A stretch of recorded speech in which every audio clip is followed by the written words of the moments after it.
Hi friends, welcome back to my channel. இது என்ன vlog அப்படின்னா, இது வந்து சுதாக்காவோட வீடு. அவங்களோட ஹோம் டூர் பார்க்கலாமா? வாங்க வீட்டுக்குள்ளே போகலாம். அது வந்து 2 மாடி இருந்துச்சு. ஃபஸ்ட்டு வந்து ஒரு ஹால், இப்போ உள்ளே போனோம் இல்லையா, அது வந்து ஒரு ஹாலு, அதுக்கு அந்தாண்ட ஒரு கிச்சனு, அதுக்கப்புறம் இங்கே 2 சைடு வந்து ஒரு 2 ரூம் இருந்துச்சு. அதுக்கப்புறம் இது வந்து மேலே மாடி, மேலே தான் இருக்கிறாங்க இப்போதைக்கு. இது வந்து மேலே வந்து கொஞ்சம் வராண்டா மாதிரி இருக்குது. வராண்டா இங்கே கொஞ்சம் சுட தண்ணி போட்டுக்குவாங்க. இந்த இடத்துல பாத்திரம்லாம் வாஷ் பண்ணி காய வச்சுப்பாங்க. இந்தாண்ட சைடு ஒரு பாத்ரூம் இருக்குது. இந்த ஒரு டேப் இருக்குது. இங்கெல்லாம் வாஷ் பண்ணி இங்கே போட்டுப்பாங்க. துணி அலசி காய வச்சுப்பாங்க. அதுக்கப்புறம் அங்கேருந்து உள்ளே போனால் வந்து கிச்சனுங்க. உள்ளேயும் ஒரு கிச்சன் இருந்துச்சு, மேலேயும் ஒரு கிச்சன் இருந்துச்சு. இங்கே தான் இப்போ சமைச்சிட்ருக்காங்களாம். கீழே இல்லை, மேலே தான் இப்போ சமைச்சிட்ருக்காங்களாம். அந்த கிச்சன் ரூம் முடிஞ்சதும் இது வந்து ஒரு பெட்ரூம். இதுதான் அவங்களோட பெட்ரூம்ங்க, சுதாக்கா வீட்டோட பெட்ரூமு.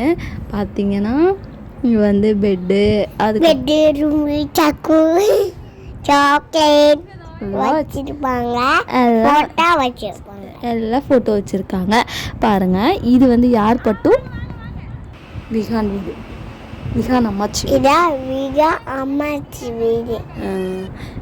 எல்லாருமே வந்து என் ஃப்ரெண்ட்ஸ் எல்லாத்தையுமே கூப்பிட்ருந்தாங்க.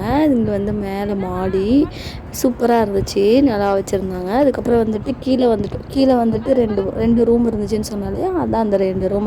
ஹோம் டூரை பார்த்துட்டு நாங்கள் எல்லாம் வந்து ஆட்டோ தான் அரேஞ்ச் பண்ணியிருந்தாங்க. ஒரு ஃபங்க்ஷனுக்கு போயிருந்தோம். அந்த ஆட்டோவில் ஏறி நாங்கள் எல்லாருமே ஆட்டோவில் ஏறி ஜாலியாக பேசிட்டு அரட்டை அடிச்சுட்டு நல்லா கலாய்ச்சிட்டு, பெரியவங்களாம் இருந்தாங்களா, நல்லா ஜாலியாக அரட்டை அடித்து பேசிக்கிட்டு வந்துகிட்டே இருந்தோம். அப்புறம் வியூவும் சூப்பராக இருந்துச்சு. அதனால் அடிக்கிற வெயில் வந்து அப்போ தெரியல.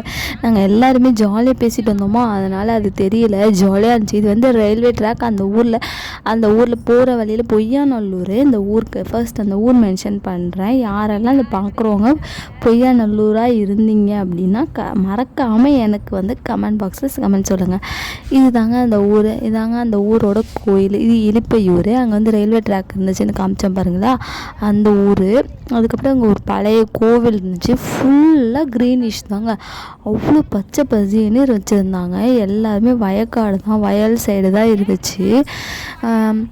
கரும்பு அதுக்கப்புறம் நெல் எல்லாமே போட்டிருந்தாங்க. எல்லாமே அப்படியே ஒரு க்ரீனிஷாக. வாட்டர் வந்து எங்கள் அம்மா விட்டுட்டு போயிடுச்சு.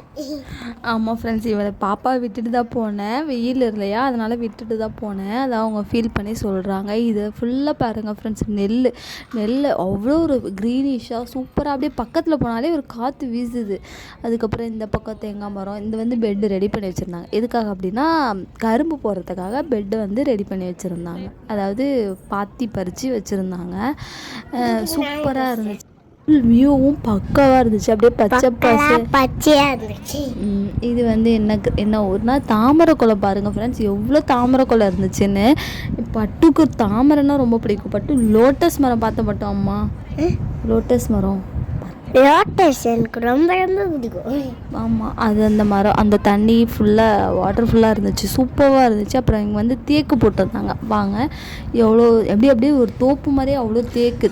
இது வந்து எதுக்காக யூஸ் பண்ணுவாங்கன்னா உங்களுக்கே தெரியும், கட்டில், ஜன்னல் இதெல்லாம் யூஸ் பண்ணிக்கலாம். இது ஆனால் ஒரு 10 years கிராஃப்ட் பயிர். நல்லாயிருக்கும். தேக்கு போட்டாலும் நல்ல லாபம் தான். ஆனால் அது எந்த பயிரும் பண்ண முடியாது. நல்ல பசுன்னு இருந்துச்சு ஃப்ரெண்ட்ஸ். தேங்க்யூ ஃபார் வாட்சிங். பாய்.